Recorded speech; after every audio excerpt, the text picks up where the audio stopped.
Halo sahabat tugas, ketemu lagi sama saya, padahal belum ketemu, dengan saya Muhammad Dolas Wisya dari Universitas Jenderal Ahmad Yani Angkatan 2017 dan jurusan Kimia, Fakultas Sains dan Informatika. Ya, di sini saya akan menjelaskan tentang spektrofotometer UV vis dan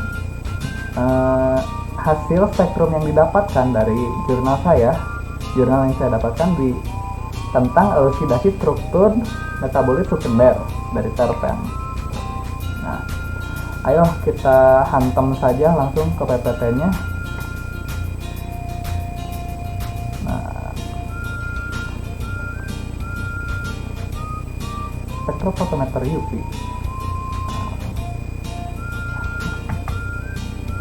Nah, pada menu yang pertama itu apa itu spektrofotometer UV, lalu ada prinsip spektrofotometer UV, lalu ada istilah dan keterangannya, lalu ada contoh spektrum, lalu ada jurnal yang saya dapatkan, dan daftar pustakanya.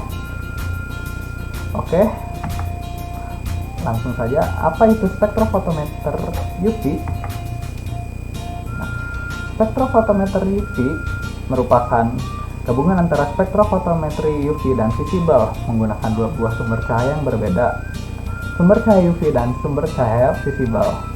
Meskipun untuk alat yang lebih canggih sudah menggunakan hanya satu sumber sinar sebagai sumber UV dan visible, yaitu fotodiode yang dilengkapi dengan monokromator. Untuk sistem fotometri, spektrofotometri, UV vis paling banyak tersedia dan paling banyak digunakan di perusahaan-perusahaan farmasi, ya, kebanyakan. Nah, lalu kemudahan metode ini adalah dapat digunakan baik untuk sampel berwarna juga untuk sampel tak berwarna. Nah, lalu ada prinsip spektrofotometer UV.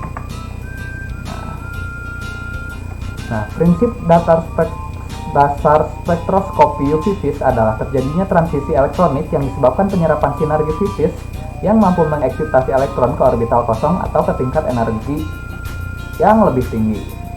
Spektroskopi UV vis dalam penggunaannya sangat berkaitan erat dengan hukum Lambert-Beer yang berbunyi jumlah radiasi cahaya tampak, ultraviolet, dan cahaya-cahaya lainnya yang diserap atau ditransmisikan oleh suatu fungsi eksponen dari konsentrasi zat dan tebal larutan. Nah, lalu ada istilah dan keterangannya.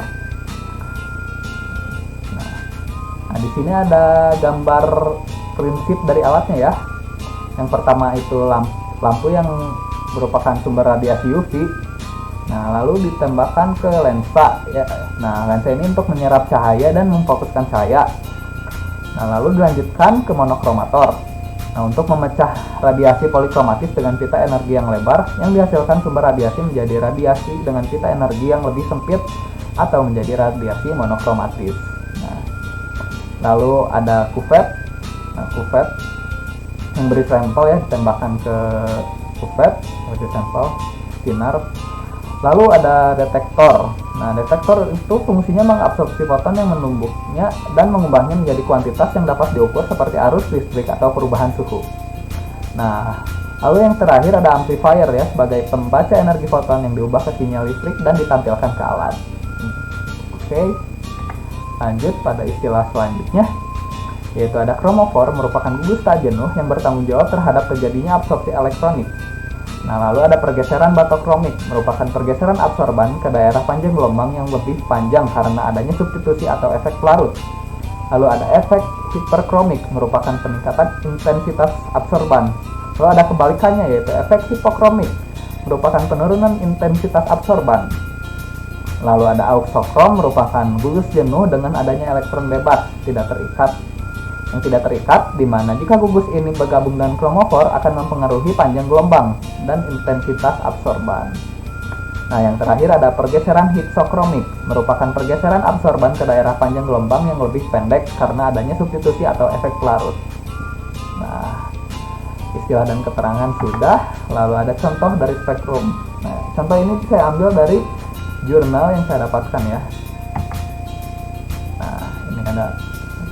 Nah, senyawa D1 ini itu sampelnya yang berupa amorf putih sedikit larut dalam etil asetat, sukar larut dalam metanol, praktis tidak larut dalam N-heksan, serta meleleh pada suhu 280 sampai 282 derajat Celcius.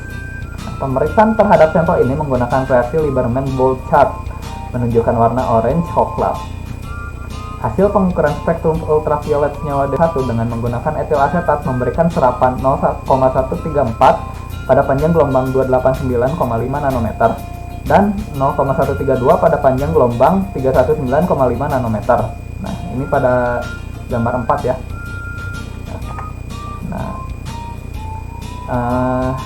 Lalu lanjut pada jurnal elusidasi struktur metabolit sekunder.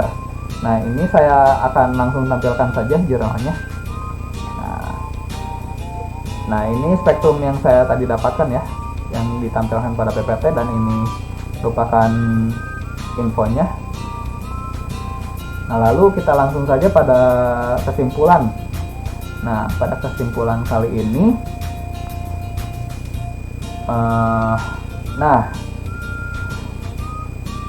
maka diduga senyawa ini termasuk golongan terpenoid. Tetapi pada jurnal ini kekurangannya yaitu tidak ditampilkan atau tidak ada ya ini struktur dari golongan terpenoid itu sendiri. Nah, maka dari itu jurnal ini tidak dapat dikatakan tidak lengkap. Nah, lalu saya mencari lagi, dan ini ada contoh ya, hanya contoh saja, ini contoh dari struktur yang didapatkan dari hasil analisa menggunakan spektrofotometri UV. Tapi pada jurnal ini sangat disayangkan ya, display dari spektrum UV-nya tidak ditampilkan. Makanya saya tadi pakai spektrum yang sebelumnya dan mengambil kesimpulan pada jurnal ini. Nah, ini contoh spektrum yang didapatkan ya. Nah, ini nih spektrum HMI 3 hidroksi 7N non-diomer. Nah, lalu pada judul isolasi metabolit sekunder dari ekstrak etil asetat kulit batang, yang kesimpulannya bahwa senyawa yang ditetapkan itu golongan terpenoid. Nah, lalu ini terlampir daftar pustakanya ya.